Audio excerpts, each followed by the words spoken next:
नमस्कार. ठरलं तर मग या मालिकेच्या 12 जूनच्या भागामध्ये काय होणार आहे. सुरुवातीलाच आपण पाहतो की सायली किचन मध्ये आलेली असते. तिला तिचेच लहानपणीचे आवाज येत असतात. ती इकडे तिकडे बघत असते पण तिला काय दिसत नाही. एवढ्यात तिथं आपला हिरो येतो. तो आपली हिरोईन अस्वस्थ झालेलं पाहतो. तो तिला विचारतो, काय होतंय तुम्हाला, काय झालं, तब्येत ठीक आहे ना तुमची. यावर आपली हिरोईन बोलते, नाही नाही मी ठीक आहे.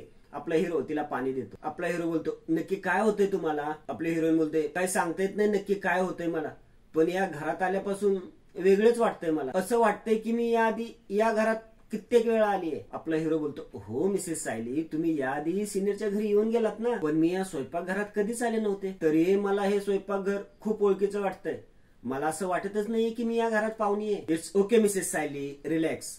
त्याचं काय ना, तुम्ही ज्या घरात जाता ना त्या घराला आपलंसं करून घेता म्हणून तुम्हाला असं वाटत असेल, नाहीतर या घराशी तुमचं कुठं काय नातं आहे. यावर आपली हिरोईन बोलते, मला हे घर इतकं जवळचं का वाटतं हे देवी यायलाच माहिती. असो, मी स्वयंपाकाला लागते, बाहेर सगळे जेवायचे थांबले.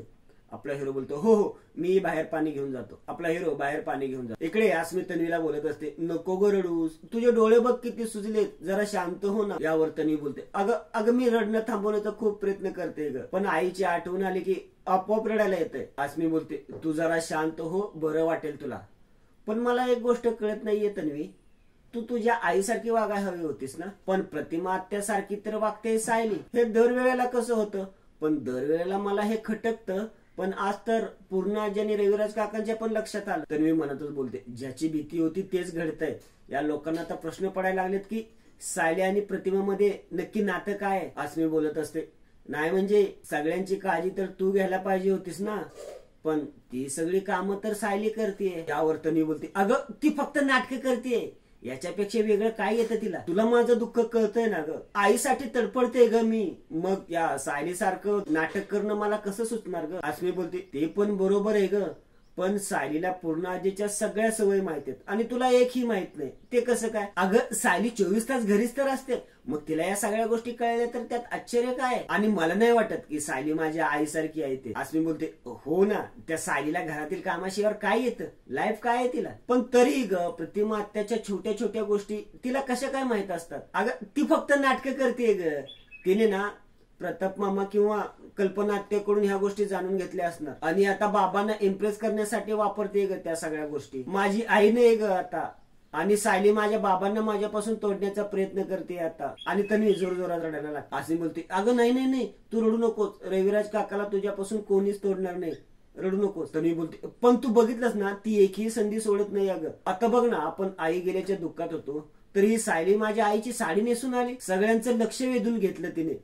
नीचपणाचं वागणं आहे ग. अस्मी बोलते, आम्ही मागच्या जन्मी कोणतं पाप केलं होतं काय माहित की ही मुलगी आमच्या घरात येऊन पडलीये. जाऊ दे, तू शांत हो, तू नको रडू. पुढे आपण पाहतो की सर्वजण बसलेले असतात. आपला हिरो बोलतो, पूर्णाजी सिनियर चला सर्व जमलेत, आपण जेवून घेऊया. रविराज बोलतो, नाही नाही मला भूक नाहीये, इथं जगायचाच कंटाळा आलाय तर ते भूक कुठून लागणार. आपली हिरोईन हे बोलणं ऐकते आणि ती त्यांच्या जवळ येते. बोलते, पूर्णाजी रविराज सर 2 घास खाऊन घ्या ना. पूर्णाजी बोलते, नाही ग मला पण नाही जाणार. नागराज मनातच बोलतो, अरे इथं माझ्या पोटामध्ये आग डोंब उसळलाय, तुमच्या दुःखामुळे आम्ही उपाशीच राहायचं का.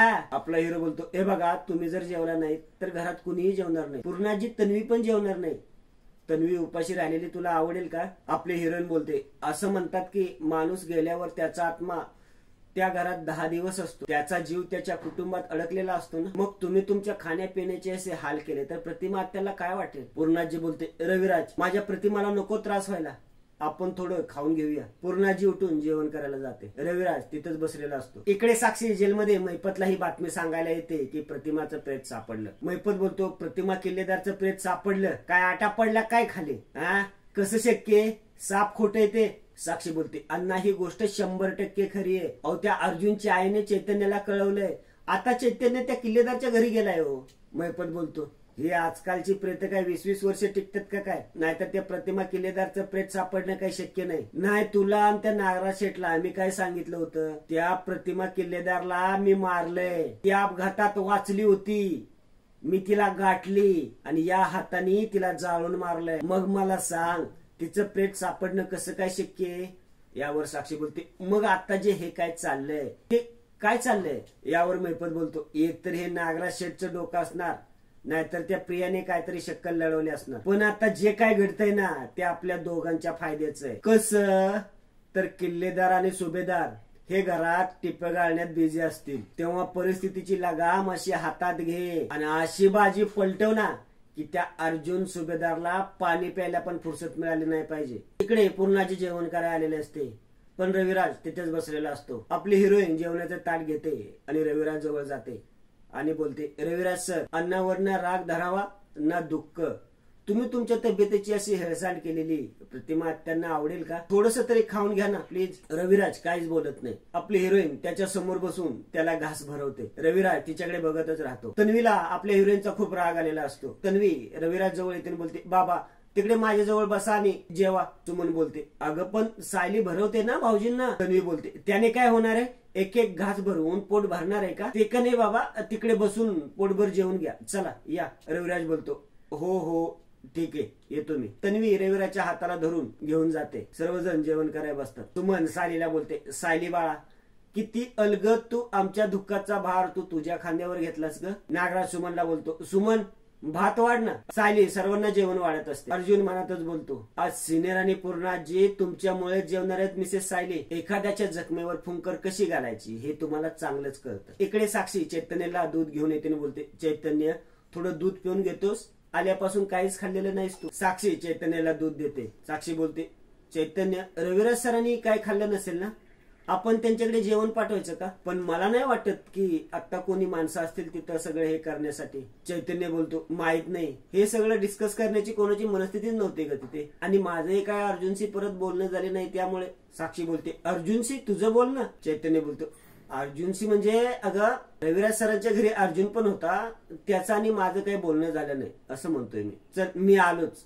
चैतन्य तिथून सटक. साक्षी स्वतःशीच बोलते, अर्जुनशी परत बोलणं झालं नाहीये असं म्हणाला चैतन्य. म्हणजे त्याचा अर्जुनशी कॉन्टॅक्ट असेल का? आजकाल खूपच संशयास्पद वागायला लागला. म्हणजे अण्णांना चैतन्य बद्दल जी शंका येते ती खरी ठरणार का काय? साक्षी कल्पनाला फोन लावते. कल्पना फोन उचलते. कल्पना बोलते, तू का फोन केलाय? साक्षी बोलते, ऍक्च्युली मला चैतन्यकडून रविराज सरांबद्दल कळलं. मला खरंच खूप वाईट वाटलं आणि तुम्हा सगळ्यांना या गोष्टीचा मोठा धक्का बसला असेल ना. खरं तर मला सुद्धा रविराज सरांना भेटण्याची खूप इच्छा होती, पण मला हे माहिती आहे की मी तिथं आलेलं आहे रविराज सरांना आवडणार नाही. पण बरं झालं तुम्ही वेळेत चैतन्याला मेसेज केलात आणि ही बातमी त्याला कळवली, त्यामुळे ऍटलीस्ट चैतन्य तरी वेळेवर पोहोचला. कल्पना बोलते, मी काय चैतन्याला मेसेज केला नाही, ठेव फोन. कल्पना फोन ठेवून देते. साक्षी स्वतःशीच बोलते, याचाच अर्थ अर्जुनच्या आईने काय चैतन्याला मेसेज केलेला नाही. मग कुणी केला? अर्जुनने. इकडे सायलीला परत ते आवाज ऐकायला येऊ लागतात. ती इकडे तिकडे बघत असते, तिला काही दिसत नाही आणि आजचा हा भाग इथेच संपतो. पुढील भागामध्ये आपण पाहतो की तन्वी फोनवर नर्सची बोलत असते, तुझ्याशिवाय माझं काम अडलं असतं म्हणून त्याचा गैरफायदा घेऊ नकोस, आणि एवढंच तर काम केलेस, इतके पैसे मागतेस ते फेक रिपोर्ट बनवण्यासाठी. आपली हिरोईन तन्वीचं हे बोलणं सर्व ऐकते. आपली हिरोईन आपल्या हिरोला सांगते आणि सर्वांच्या समोर तन्वीला आपली हिरोईन विचारते, काल रात्री तू कुठल्या तरी नर्सची फेक रिपोर्ट बद्दल बोलत होतीस. कुठले रिपोर्ट होते ते? कोणाचे रिपोर्ट होते ते आणि कसले?